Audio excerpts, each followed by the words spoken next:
स्वागत है आपका पॉजिटिव इनबॉक्स हिंदी चैनल पर।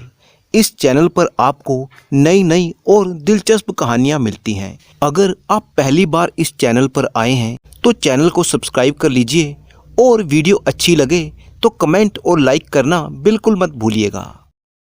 पुराने जमाने की बात है। धर्मपुर नाम के एक गांव में करमवीर नाम का एक सुनार रहता था। उसका काम सिर्फ सोना बेचना ही नहीं, बल्कि अगर किसी जरूरतमंद को जरूरत पड़ती तो वो अपना सोना उसके पास गिरवी रखकर उन्हें ब्याज पर पैसे दे देता था। एक दिन की बात है, मयूर नाम का एक आदमी सुनार के पास आया और कहने लगा, सेठ जी नमस्कार, मेरा नाम मयूर है। मुझे अपने घर के खर्च के लिए कुछ धन की आवश्यकता है। मुझे मालूम हुआ है कि आप सोना गिरवी रखकर ब्याज पर पैसे देते हैं, इसीलिए मैं आपके पास आया हूँ। सुनार ने कहा, तुमने बिल्कुल ठीक सुना है। मैं कर्ज के रूप में धन दे दूंगा, लेकिन तुम्हारी कोई भी कीमती वस्तु मेरे पास गिरवी रखनी होगी। बताओ, तुम्हारे पास ऐसी कोई वस्तु है? सेठ जी, मुझे ये बात पता है, इसीलिए मैं अपने पुश्तैनी गहनों में से एक सुंदर हार लेकर आया हूँ। आप इसे अपने पास गिरवी रख लीजिए और मुझे धन दे दीजिए। ठीक है, दिखाओ तुम अपना पुश्तैनी हार। इसके बाद सुनार मयूर से वो गहने लेकर उनकी जांच करने लगा। जब उसे इस बात की तसल्ली हो गई कि गहने असली सोने के बने हुए हैं, तो सेठ ने मयूर को कर्ज के रूप में कुछ धन दे दिया और फिर कहने लगा, देखो मयूर, वैसे तो मैं इतनी आसानी से किसी को धन नहीं देता, लेकिन तुम्हें देखकर लगता है कि तुम सचमुच किसी मुसीबत में हो। बस इसीलिए मैंने ये हार गिरवी रखकर तुम्हें पैसे दे दिए हैं। अब जब भी तुम्हारे पास कर्ज चुकाने लायक पैसे हों तो तुम ब्याज समेत मेरी रकम वापस करके अपने गहने ले जा सकते हो। तब तक ये गहने मेरे पास ही पड़े रहेंगे। ठीक है सेठ जी, आपने मेरी जो मदद की उसके लिए आपका बहुत बहुत धन्यवाद। आपकी रकम आपको जल्द से जल्द मैं वापस कर दूंगा और अपने गहने ले जाऊंगा। अब मुझे आज्ञा दीजिए, मैं चलता हूँ। और फिर मयूर सेठ के पास अपने गहने गिरवी रखकर और कर्ज की रकम लेकर वहां से चला जाता है। कुछ दिनों के बाद जब मयूर के हाथ में धन आ जाता है तो वो सुनार के पास अपने गहने वापस लेने के लिए उसकी दुकान पर गया। उसे देखकर सुनार कहने लगा, अरे मयूर, कैसे हो? सब ठीक चल रहा है? मुझे लगता है कि तुम मेरा कर्ज वापस करने के लिए आए हो। जी हाँ सेठ जी, आपने बिल्कुल ठीक कहा। मुझे जो धन मिलने वाला था वो मिल गया, इसीलिए मैं आपकी रकम वापस करने के लिए आया हूँ और अपने गहने वापस ले जाना चाहता हूँ। अच्छा, फिर तो तुम रुको, मैं तुम्हारे गहने लेकर आता हूँ। सुनार ने एक पेटी में से मयूर के गहने निकाले और उसे थमा दिए। फिर जो रकम कर्ज के रूप में दी गई थी वो ब्याज समेत सुनार को लौटा दी गई। जो गहने मयूर को वापस किए गए, उन्हें देखकर मयूर के मन में कुछ संदेह पैदा होने लगा और वह सुनार से कहने लगा, सेठ जी, लगता है आपसे कोई गलती हो गई है। ये गहने वो नहीं हैं जो मैंने आपको दिए थे। मेहरबानी करके आप मुझे मेरे वाले गहने दे दीजिए। मयूर की बात सुनकर सुनार को कुछ गुस्सा आ गया और वो कहने लगा, अरे भाई, मैं भला तुम्हारे साथ ऐसा क्यों करने लगा? मैं किसी और के गहने तुम्हें क्यों देने लगा? मैं इतने सालों से व्यापार कर रहा हूँ, तुम्हें क्या लगता है, क्या मुझे इतनी भी समझ नहीं है? चुपचाप अपने गहने लो और यहाँ से चलते बनो। सेठ जी, मैं सच कहता हूँ, वो मेरे पुश्तैनी गहने हैं और उनके ऊपर मेरे दादाजी का नाम भी लिखा हुआ था। इसीलिए मैं पूरे विश्वास के साथ कह सकता हूँ कि ये वो गहने नहीं हैं जो मैंने आपको दिए थे। क्या कहा? गहनों के ऊपर तुम्हारे दादाजी का नाम लिखा हुआ था, लेकिन तुमने ये बात मुझे नहीं बताई। देखो, तुमने यही गहने मुझे देकर पैसे उधार लिए थे। जैसे तुम बता रहे हो वैसा कोई भी गहना मेरे पास नहीं है। एक तो तुम्हें मुसीबत में देखकर तुम पर तरस खाकर मैंने तुम्हें कर्ज दिया और तुम मुझ पर ही दोष लगा रहे हो। इस तरह से वो सुनार मयूर पर चिल्लाने लगा और उसे वहां से जाने पर मजबूर कर दिया। मयूर बड़े ही दुखी मन से दुकान से निकलता है। रास्ते में वो एक दूसरे सुनार की दुकान में गया और करमवीर सुनार ने जो गहने उसे दिए थे उन्हें दिखाकर कहने लगा, मैंने एक सुनार से ये गहने लिए हैं। क्या आप इनकी जांच करके मुझे बता सकते हैं कि इन गहनों की क्या कीमत है? हाँ हाँ, क्यों नहीं, मैं जरूर बता सकता हूँ। लाओ दिखाओ तो वो गहने। मयूर ने वो जेवर उस जौहरी को दे दिए। गहनों को अच्छी तरह से जांचने के बाद वो जौहरी कहने लगा, बेटा, ये गहने तुम्हें जिसने भी दिए हैं उसने तुम्हें धोखा दिया है, क्योंकि ये गहने सोने के नहीं हैं, बल्कि ये तो नकली गहने हैं, बिल्कुल नकली। इनकी कुछ भी कीमत नहीं है। ये आप क्या कह रहे हैं सेठ जी? एक बार फिर से ध्यान से देखिए। अरे भाई, बार बार देखने से नकली सोना असली तो नहीं बन जाएगा। ये सोना नकली ही है। जिसने भी तुम्हें ये दिया है उसे वापस लौटा दो। जौहरी के ऐसा कहने पर मयूर को अब सारी बात समझ में आने लगी थी और उसे करमवीर सुनार पर बहुत ही गुस्सा आ रहा था, क्योंकि उसने मयूर के असली गहने चुराकर नकली गहने उसे थमा दिए थे। मयूर उसी समय नगर के राजा के दरबार में हाजिर होता है। उसने करमवीर सुनार की शिकायत महाराज से करते हुए कहा, महाराज, मेरा नाम मयूर है और मैं एक मजबूरी के कारण अपने दादाजी के पुश्तैनी गहने करमवीर नाम के एक सुनार के पास गिरवी रखकर उससे कुछ धन कर्ज के रूप में लिया था। इसके बाद मयूर ने अपनी सारी आपबीती राजा को बता दी। महाराज ने उसी समय करमवीर सुनार को अपने दरबार में बुलाया और फिर उससे प्रश्न किया, करमवीर, यहाँ पर जो नौजवान तुम्हारी शिकायत लेकर आया है, तुम्हें इसके बारे में क्या कहना है? महाराज, ना जाने कितने ही लोग अपने मुश्किल समय में गहने गिरवी रखकर मुझसे कर्ज ले जाते हैं, लेकिन इस नौजवान के अलावा आज तक किसी ने मुझसे ऐसे बात नहीं की। महाराज, जब उन लोगों के पास पैसे आ जाते हैं तो वे अपना कर्ज लौटाकर अपने गहने वापस ले जाते हैं। आप ही बताइए महाराज, अगर मुझे छल कपट ही करना होता तो मैं केवल इस व्यक्ति के साथ ही क्यों करता? महाराज कहने लगे, तुम जो कह रहे हो वो बात भी ठीक है। और फिर महाराज ने मयूर से कहा, मयूर, इस व्यापारी ने तुम्हारे साथ छल किया है, क्या तुम्हारे पास इस बात का कोई सबूत या कोई गवाह है? मयूर कहने लगा, महाराज, जो गहने मैंने इन्हें दिए थे उन पर मेरे दादाजी का नाम लिखा हुआ था और वो शुद्ध सोने के थे, लेकिन कर्जा लौटाने के बाद इन्होंने मुझे नकली गहने दे दिए। जब मैंने वो गहने दूसरे जौहरी के पास जांच करवाए तो उस जौहरी ने मुझे बताया कि वो गहने नकली थे, उन पर मेरे दादाजी का नाम भी नहीं लिखा हुआ था। अब आप ही बताइए महाराज, इसके अलावा मैं और क्या सबूत दे सकता हूँ? महाराज ने सुनार से पूछा तो करमवीर, जैसा मयूर ने कहा है, इसके गहनों पर इसके दादाजी का नाम लिखा हुआ था, क्या ये सच है? सुनार कहने लगा, मुझे इसके बारे में कुछ भी नहीं मालूम।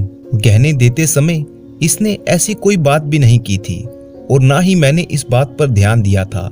ऐसा लगता है कि इसी ने नकली गहने गिरवी रखकर मुझसे पैसे लिए थे, क्योंकि मैंने वही गहने वापस लौटाए हैं जो इसने मुझे दिए थे। मैंने इसके साथ कोई छल नहीं किया महाराज, बल्कि उल्टा इसी ने मेरे साथ विश्वासघात किया है। नकली सोना देकर इसने मुझसे कर्ज लिया। महाराज ने कहा, तुम दोनों की बातें सुनकर मुझे किसी पर भी विश्वास नहीं हो रहा, लेकिन मयूर ने जो गहने गिरवी रखे थे वो असली हैं या नकली, इस बात का कोई भी प्रमाण नहीं है, इसीलिए तुम दोनों यहाँ से जा सकते हो। परिस्थितियों को देखते हुए महाराज ने बिना कोई फैसला लिए उन दोनों को वहां से जाने का आदेश दिया। महाराज की बात सुनकर सुनार तो बहुत ही खुश था और वह अपने घर की तरफ चल दिया, लेकिन मयूर अपने असली गहने खो देने के कारण बहुत ही दुखी मन से वहां से गया। उन दोनों के जाने के बाद महाराज ने अपने एक मंत्री को अपने पास बुलाया और कहने लगे, मंत्री जी, आज मैंने दरबार में इन दोनों लोगों का मामला सुना। उसमें मैंने कोई निर्णय नहीं दिया, लेकिन मुझे अनुमान लग गया है कि इन दोनों में से किसके साथ न्याय हुआ है और किसके साथ अन्याय हुआ है। मुझे तो पूरी तरह से उस सुनार करमवीर पर संदेह है, वही बेईमान है। आपका इस बारे में क्या विचार है? मंत्री कहने लगा, महाराज, हमारे पास इस समय किसी भी तरह का कोई प्रमाण नहीं है, तो क्या आप मुझे बता सकते हैं कि आपको सुनार पर संदेह क्यों है? मंत्री जी, मुझे सिर्फ संदेह ही नहीं बल्कि पूरा विश्वास है कि वो सुनार ही असली अपराधी है, क्योंकि सुनार ने कहा था कि उसे नौजवान ने जो जेवर दिए थे वो नकली ही थे, लेकिन कोई भी सुनार नकली सोने को असली सोना समझने की गलती कभी नहीं कर सकता। इसके अतिरिक्त अगर उस नौजवान मयूर को सुनार के साथ धोखा करना ही होता तो वो कर्ज के रूप में ली गई रकम को ब्याज समेत वापस करने आता ही क्यों? अब तुम ही बताओ, क्या ये उचित हो सकता है? इसीलिए मुझे पक्का विश्वास है कि सुनार ने ही उस नौजवान के साथ धोखेबाजी की है। लेकिन अब समस्या ये है कि इस बात का कोई भी सबूत हमारे पास नहीं है जो ये बात साबित कर सके। इसीलिए हमें क्या करना चाहिए मंत्री जी? मंत्री कहने लगा, महाराज, जिस प्रकार आप बता रहे हैं मुझे भी उस सुनार पर ही संदेह हो रहा है। ये भी हो सकता है कि सुनार ने इससे पहले भी कई लोगों के साथ छल किया हो। आप आदेश कीजिए, मैं सिपाहियों को भेजकर उस सुनार को कैद कर लेता हूँ, फिर वही सारी सच्चाई बताएगा। नहीं मंत्री जी, अगर उसे इस समय कैद किया गया तो हम उसके अपराध को साबित नहीं कर पाएंगे। मैं चाहता हूँ कि उसे रंगे हाथों पकड़ा जाए। इसके लिए हमें सुनार की वो पेटी बरामद करनी होगी जिसमें वो अपने सभी गहने सुरक्षित रखता है। तो कुछ ऐसा किया जाए कि सुनार की वो पेटी हमारे राज दरबार तक पहुंच जाए, तभी हम उस सुनार की बेईमानी को साबित कर सकते हैं। महाराज ने अपने मंत्री को सारी योजना बताई। सारी योजना जानने के बाद मंत्री कहने लगा, सचमुच महाराज, आपकी योजना के अनुसार यदि कार्य किया गया तो अवश्य ही वो बेईमान सुनार रंगे हाथों पकड़ा जाएगा। अगले दिन मंत्री ने अपने एक सबसे भरोसेमंद सिपाही, जिसका नाम चंद्रशेखर था, उसे अपने पास बुलाया और कहने लगा, सुनो चंद्रशेखर, जो बात मैं तुम्हें समझाने वाला हूँ बड़े ही ध्यान से सुनो। ये कार्य मैं तुम्हें सौंप रहा हूँ, तुम्हें बिना किसी को भी बताए बड़े ही गुप्त तरीके से इस कार्य को पूरा करना है। आप निश्चिंत रहें मंत्री जी, आप जो भी कार्य मुझे सौंपेंगे मैं आपके कहे अनुसार ही करूंगा। आप बताइए तो सही कि मुझे क्या करना है। मंत्री ने एक कंगन चंद्रशेखर को देते हुए कहा, ये कंगन देखो, इसे तुम अपने पास रखो और एक साधारण आदमी का भेष धारण करके करमवीर सुनार के पास जाओ। किसी भी तरह से बहला फुसलाकर ये कंगन करमवीर सुनार के पास गिरवी रख के कुछ धन लेकर आओ। ये तो मेरे लिए कोई बहुत मुश्किल काम नहीं है। इसके बाद चंद्रशेखर ने अपना भेष बदला और करमवीर सुनार के पास जा पहुंचा। सुनार से कहने लगा, सेठ जी, मैं एक बाहर गांव से आया हूं और मैं यहाँ पर व्यापार शुरू करना चाहता हूँ, लेकिन मेरे पास इस कंगन के अलावा और कोई संपत्ति नहीं है। इस कंगन का मूल्य 5000 से अधिक होगा। क्या आप इस कंगन को खरीदेंगे? सेठ करमवीर को संदेह होने लगा कि ये कंगन नकली है, इसीलिए वो कंगन को लेकर अच्छी तरह से जांच करने लगा। करमवीर को विश्वास हो गया कि सचमुच कंगन असली ही था। करमवीर को इस बात का भी संदेह हुआ कि सामने वाला व्यक्ति कोई व्यापारी तो नहीं लगता, ये अवश्य ही कंगन को चोरी करके लाया है, यानी ये कंगन चोरी का माल है। इसीलिए ये कंगन मुझे कम से कम कीमत पर खरीदना चाहिए। ये सोचकर करमवीर कहने लगा, भाई, मैंने इस कंगन की जांच कर ली है, लेकिन जितना तुम बता रहे हो ये कंगन उतना भी कीमती नहीं है। इसकी कीमत तो सिर्फ 1000 ही है। इसके ऊपर मैं तुम्हें एक पैसा भी नहीं दे सकता। तुम्हें अगर बेचना है तो बताओ, वरना यहाँ से चलते बनो। सेठ जी, ये तो बहुत ही कम कीमत है। आप कम से कम मुझे 2000 तो दे दीजिए। मुझे धन की बहुत ज्यादा आवश्यकता है, इसीलिए मैं इसे कम भाव पर बेच रहा हूँ। चंद्रशेखर के ऐसा कहने पर करमवीर सोचने लगा, 5000 के कंगन के 2000 मांग रहा है, मैं इसे और भी कम कीमत करवा सकता हूँ। ऐसा सोचकर वो चंद्रशेखर से कहने लगा, देखो भाई, तुम बहुत ज्यादा कीमत लगा रहे हो। एक काम करो, तुम 500 और ले लो, यानी 1500 में ये कंगन मुझे दे दो। अब तुम्हारी मर्जी। ठीक है सेठ जी, मुझे 1500 ही दे दीजिए। मैं कंगन आपको देने को तैयार हूँ, क्योंकि मेरे पास कोई और चारा नहीं है। मैं बहुत ही जल्दी में हूँ। इसके बाद चंद्रशेखर धन लेकर वहां से चला गया। सुनार करमवीर ने उस कंगन को अपनी पेटी में रख लिया कि तभी वहां पर एक सिपाही आ पहुंचा और कहने लगा, सेठ जी, मुझे आपसे एक सहायता चाहिए। अचानक एक सिपाही को वहां देखकर करमवीर घबरा गया। कुछ देर तक सोचने के बाद वो कहने लगा, अरे सिपाही जी, मैं आपकी क्या सहायता कर सकता हूँ, बताइए। दरअसल बात यह है कि कल रात को राजमहल में गहनों की चोरी हो गई है। हमें संदेह है कि उस चोर ने चोरी का माल दुकानों में बेचना शुरू कर दिया है। हम नगर के हर एक सुनार से पूछताछ कर रहे हैं, इसीलिए आपसे भी पूछताछ करने आए हैं। अगर आप हमारा सहयोग करेंगे तो जल्दी ही हमारा काम पूरा हो जाएगा और हम यहाँ से चले जाएंगे। ये सुनकर करमवीर कुछ घबरा गया। उसे समझ में नहीं आ रहा था कि क्या करूं और क्या ना करूं। वो कहने लगा, अरे सिपाही जी, मैं उस तरह का आदमी नहीं हूँ। मेरे पास तो सिर्फ मेरे बनाए हुए गहने ही होते हैं। मैं किसी से भी चोरी का माल नहीं खरीदता। सिपाही कहने लगा, तो ठीक है महाशय, मैं आपकी वो पेटी देखना चाहता हूँ जिसमें आप गहने रखते हैं। ये कहते हुए सिपाही ने करमवीर सुनार की गहनों की पेटी अपने कब्जे में ले ली।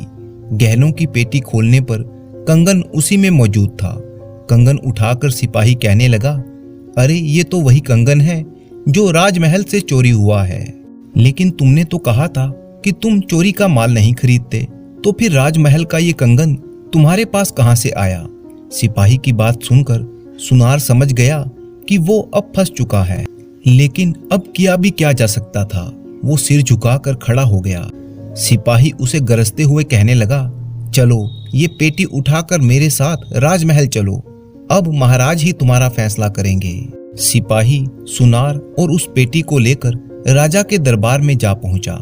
लेकिन वहां जाकर करमवीर सुनार ने देखा कि जिन जिन लोगों ने करमवीर से धोखा खाया था सभी वहां पर मौजूद थे, जिनमें से एक मयूर भी था। महाराज कहने लगे, हाँ तो सेठ करमवीर, अब तुम मुझे बताओ कि तुम्हारे पास ये कंगन कैसे आया। पहले तो तुम मुझे ये बताओ कि तुम व्यापार कैसे करते हो।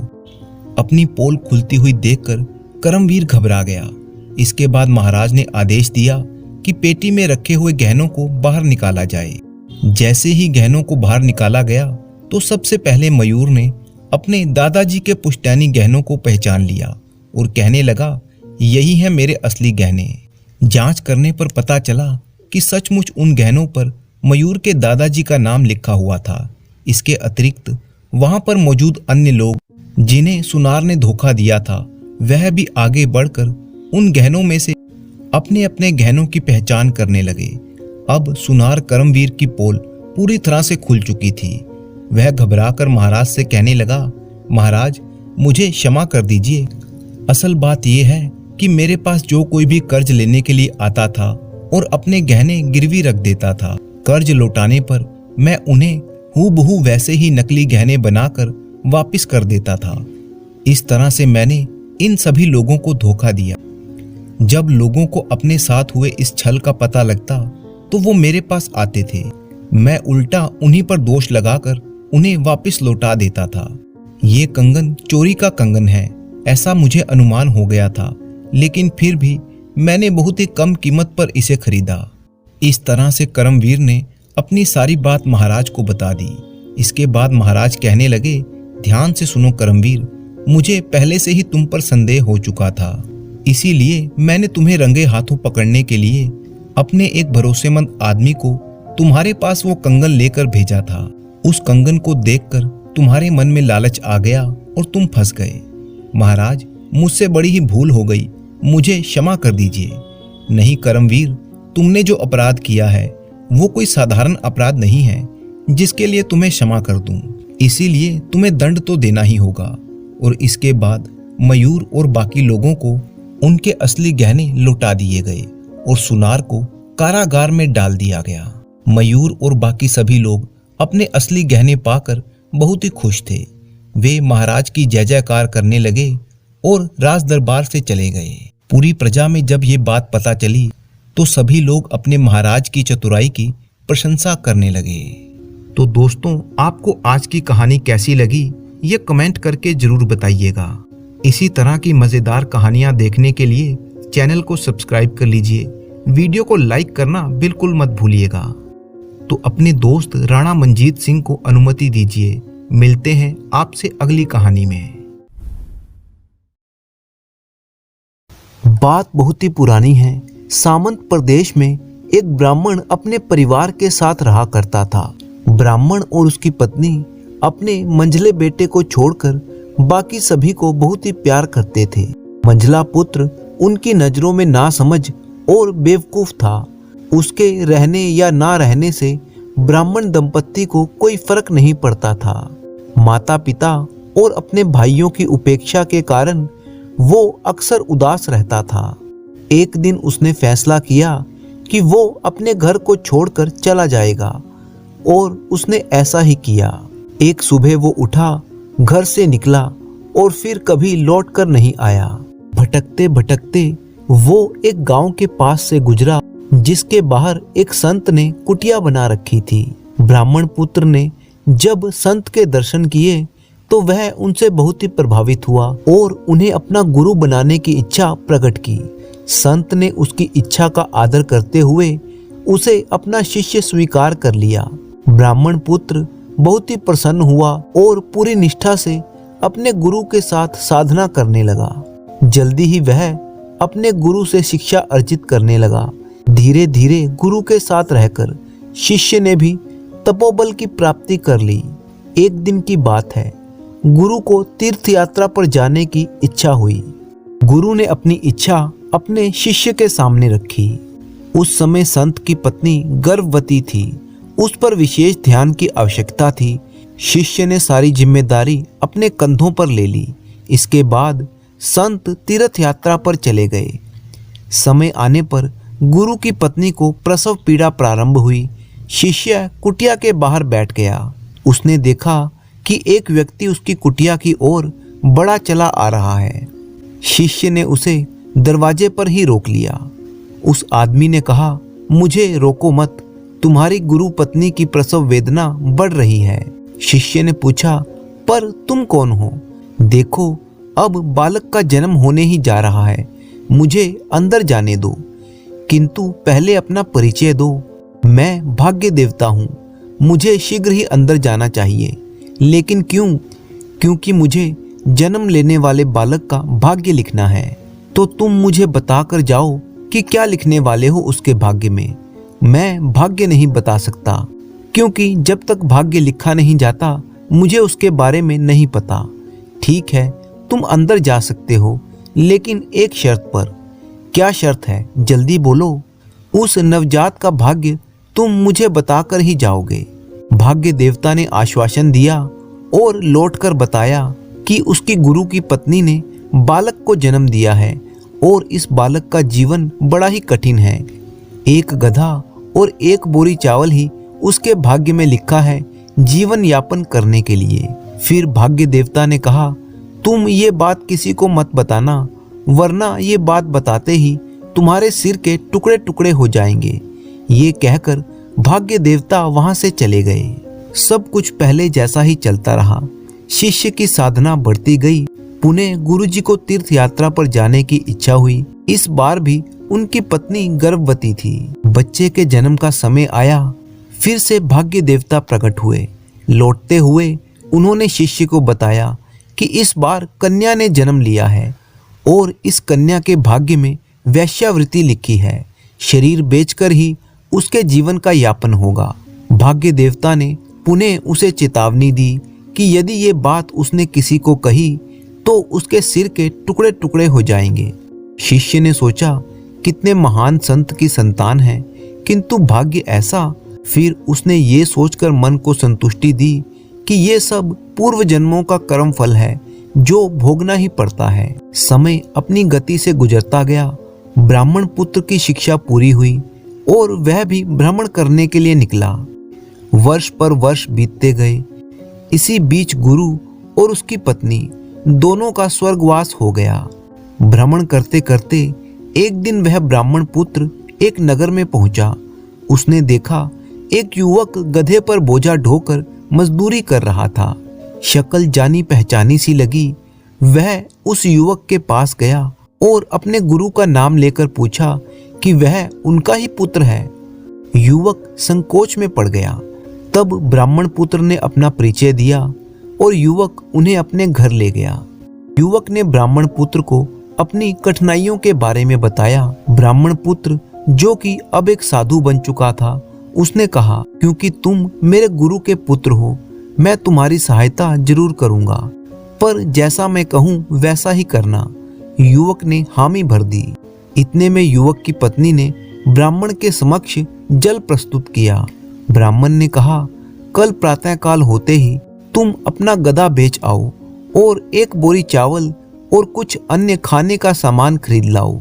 फिर अपने परिवार के लिए सुबह शाम के लिए चावल रखकर बाकी सभी चावलों को और खाद्य सामग्री को बनाकर गरीब ब्राह्मणों को आमंत्रित करो और उन्हें भोजन करवा दो। लेकिन याद रखना, चावल की बोरी बिल्कुल खाली हो जानी चाहिए, एक दाना भी शेष नहीं रहना चाहिए। युवक चकरा गया। एक दिन तो गुजारा हो जाएगा, किंतु अगले दिन का क्या होगा? ब्राह्मण ने कहा, ये फिक्र तुम छोड़ दो, जैसा मैं कहता हूँ वैसे ही करते रहो। युवक ने अपनी पत्नी से सलाह की। उसकी पत्नी ने कहा, तुम्हारे पिता के शिष्य हैं, इसीलिए विश्वास करने में कोई हर्ज नहीं है, उनके कहे अनुसार करके देख लेना चाहिए। दूसरे दिन प्रातःकाल युवक ने वही कहा जो ब्राह्मण पुत्र ने उससे कहा था। शाम को करीब 50 गरीब ब्राह्मणों को उसने भोजन करवाया। वे तृप्त हुए और युवक को आशीर्वाद दिया। अब घर में ना तो चावल था ना गधा, जिसके सहारे जैसे तैसे उसका जीवन चल रहा था। युवक को इस चिंता में नींद ही नहीं आ रही थी। वह बाहर सो रहे ब्राह्मण के पास पहुंचा और कहा, तुमने जैसा कहा मैंने वैसा ही किया। अब कल क्या होगा? मेरे बीवी बच्चे भूखे रह जाएंगे।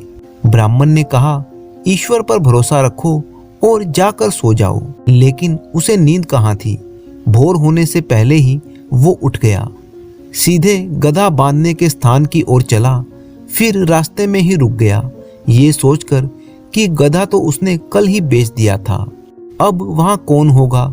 लेकिन जैसे ही वो लौटने लगा, उसे लगा कि वहां पर कोई है, क्योंकि अंधेरा था, स्पष्ट दिखाई नहीं दे रहा था। वह घर पर आ गया, मुंह धोया और दीपक लेकर वापस लौटा तो देखता क्या है, खूंटे पर गधा बंधा हुआ था और उसके पास ही चावलों का एक बोरा रखा हुआ था। उसकी खुशी का ठिकाना ना रहा।